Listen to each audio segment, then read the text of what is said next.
Hello YouTube, Sharps 1874 here at the reloading bench. I'm getting ready to load some 4590 for my Sharps 1874. This is not black powder, this is smokeless powder, and I'm going to be doing one of the Saturday ladder tests, I think it's called, where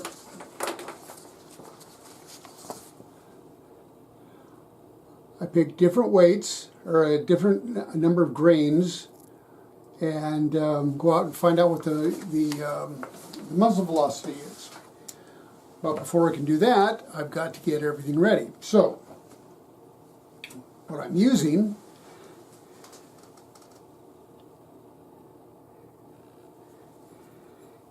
it's been, well, at least one's fired, brass.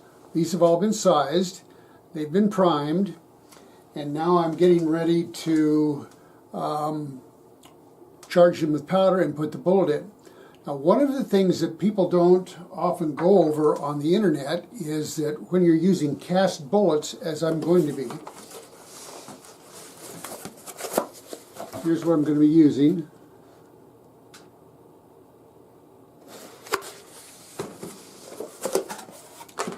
And this, the box says that it comes at 0.459, and in measuring these, it's close,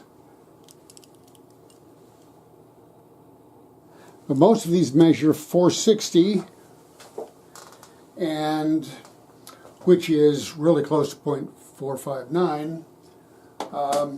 If you look at the manual, look at all the tabs I've got on that manual. If you go to the 4590 section, which is right here, you see that 458 is what the bullet diameter is going to be, or that's what the spec is.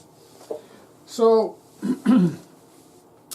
I thought, just to be sure, I would want to size all of my lead.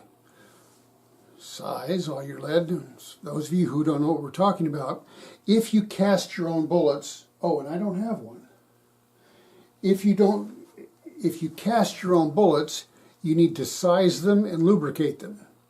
So here's my 405 grain flat nose bullet, and I'm going to size it to 458.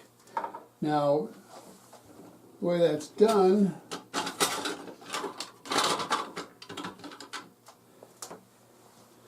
you put it through a sizer die. So the bullet is pressed in here where it's compressed to a specific diameter, and then there's you have the ability in your sizer lubricator to put lubricant in all the groove rings. Now, since these are pre-lubricated, I'm not going to do any add any lube. All I'm going to do is size these to make sure that these are all where I want them to be, which is 0.458. This is, well, you might be able to see, this is for 45 ACP, and it's 0.452.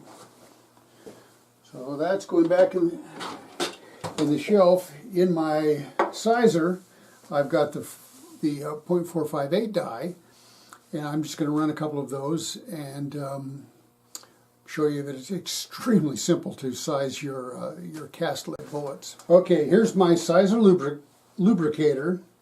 There's a, you can't see it, but I'll zoom out so you can. So right here, I can put a handle on here, and should I want to lubricate after I push this down, well, let's do the sizing first. So that just gets pushed down. It's now at 0.458. If I can take this handle and crank down a plunger which forces lubricant in and around into those lubricant grooves. Okay, this is going to come back out. Let's do another one, but we'll zoom in really close. Adjust the camera there. And you can tell that when these are sized, you can actually see where the lead gets really shiny, where it's been modified to the right size.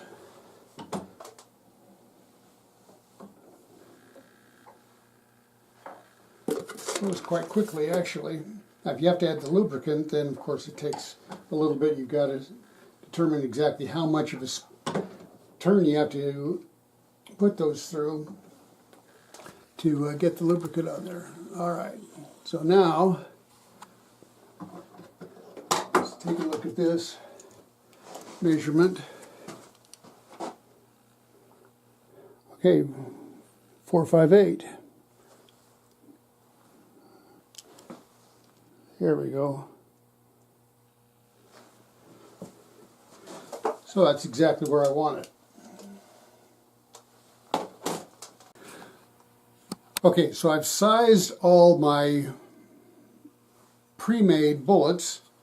Got them in my tray here. And like I said, I have taken this brass, full-length sized them, and trimmed them as needed and primed them. And now the next step, which sometimes is not talked about in reloading, because normally you don't have to do this for most bullets, is that this, because this bullet, this has been sized, and it's about 2 thousandths. There's going to be about a 2 thousandths press fit on here.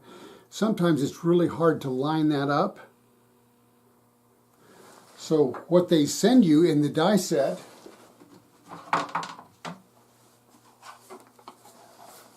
this is a 3 die set, and this includes what's called an expander. Now this is the expander for my 45 Colt, just to show you what's supposed to happen. So because the regular full-length sizing does not do anything other than size the outside, you want to make sure that the inside diameter is correct. So you put it on the expanding mandrel. And that goes in, and depending on how far you push it, there's a little bit of a ramp right there, and you can actually flare the top of the brass out. So that's what happens with the expansion mandrel. All right, so we're going to put that off to the side. My die over here has been set up for expansion, so show you again, that's before expansion. Now I'm going to run it through.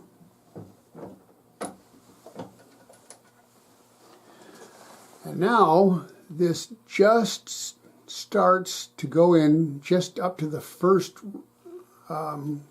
lubrication groove. Okay, and then of course I'm going to push this in down here to the crimp groove right there, and I will be crimping all of these. So that's the next little bit. So we'll set up for that and show you a couple how that works. First, we'll get all these expanded.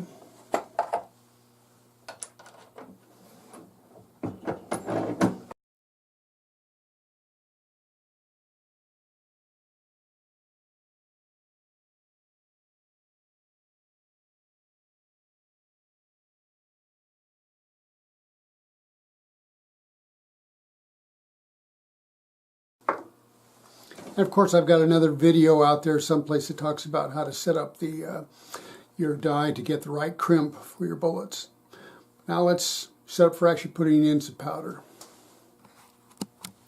Okay, so here we've got my scale. I've got it dialed into 38.4. And my next charge is going to be 38.6, so I will advance that to 0.6.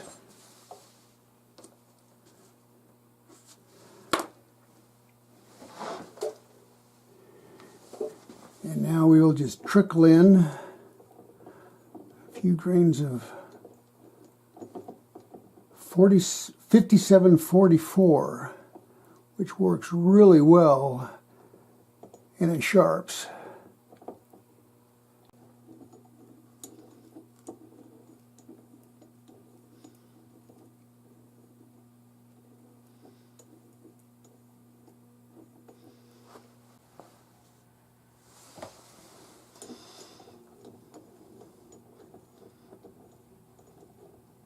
Okay, we're trickling in the powder. And almost there. And just one more little bump. Okay. That's got it.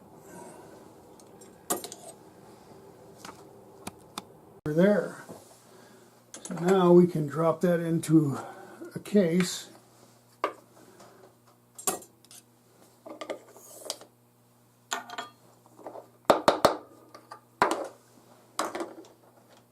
And let's come back over to the press.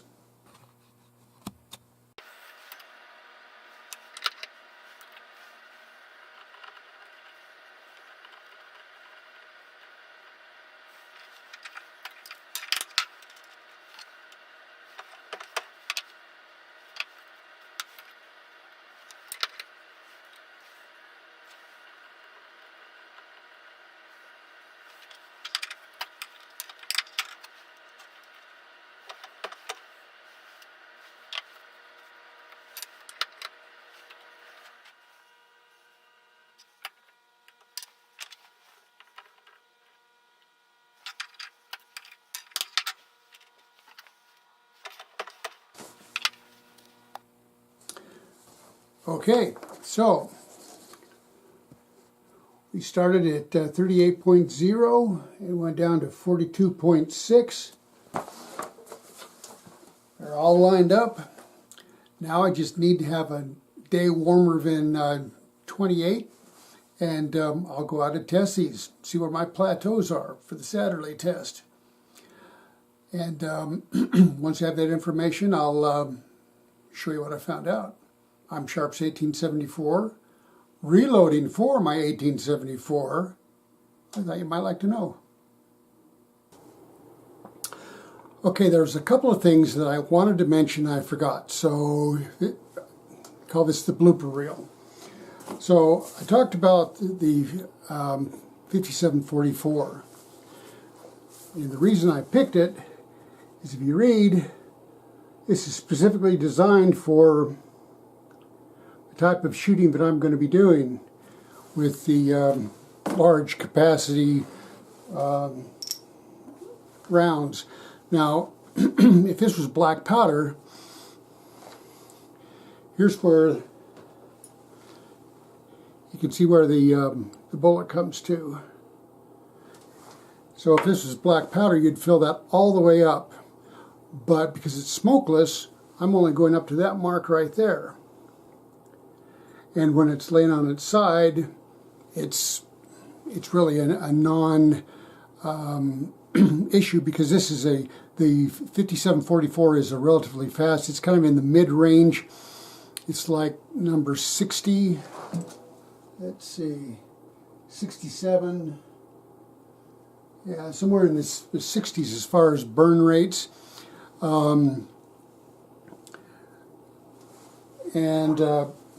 What I've used in my Sharps rifle before, I've got a couple of different, when I was using jacketed shells for the first few, that's what I used.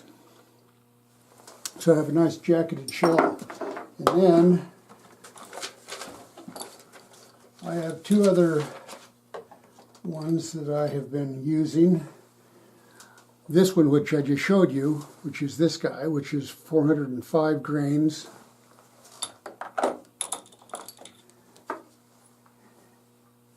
and this guy right here, which is the 535 grain. Oh, let me get that.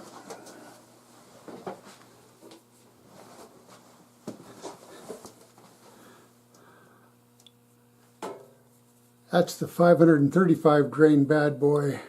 Where's my mark? Oh.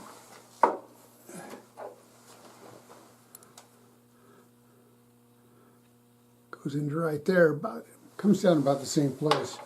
But